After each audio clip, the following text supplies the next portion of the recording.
और इस वक्त भारत ईयू डील पर प्रधानमंत्री नरेंद्र मोदी कुछ कह रहे हैं, आइए आपको सुनाते हैं। 15% एलएनजी से पूरा करने का लक्ष्य रखा है।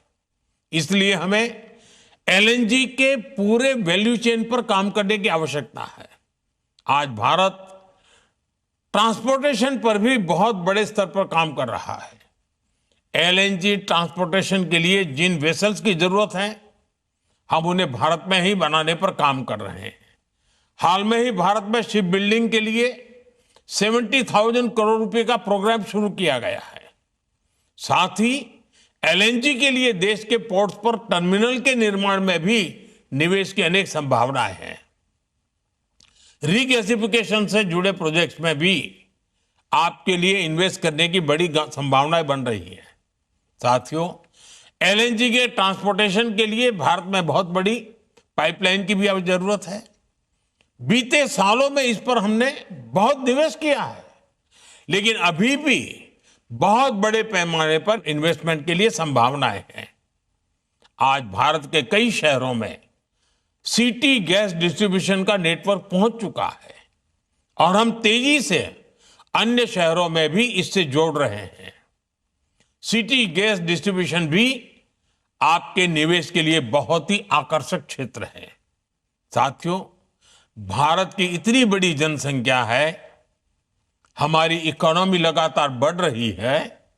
ऐसे भारत में पेट्रोकेमिकल प्रोडक्ट्स की डिमांड भी लगातार बढ़ने वाली है।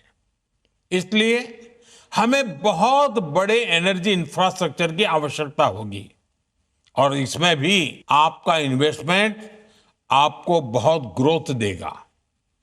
इन सब के अलावा भारत में डाउनस्ट्रीम एक्टिविटीज में भी आपके लिए इन्वेस्टमेंट के बहुत मौके हैं। साथियों, आज का भारत रिफॉर्म्स एक्सप्रेस पर सवार है और हर सेक्टर में तेजी से रिफॉर्म्स कर रहा है। हम डोमेस्टिक हाइड्रोकार्बन को सशक्त करने के लिए रिफॉर्म्स कर रहे हैं और ग्लोबल कोलैबोरेशन के लिए ट्रांसपेरेंट और इन्वेस्टर फ्रेंडली एनवायरनमेंट बना रहे हैं।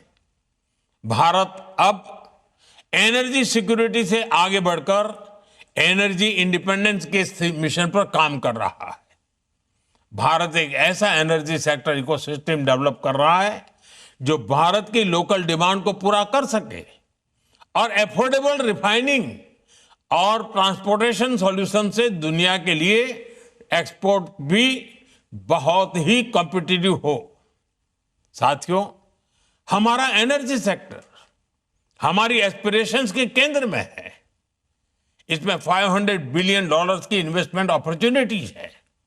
इसलिए मेरा आह्वान है, make in India, innovate in India, scale with India, invest in India.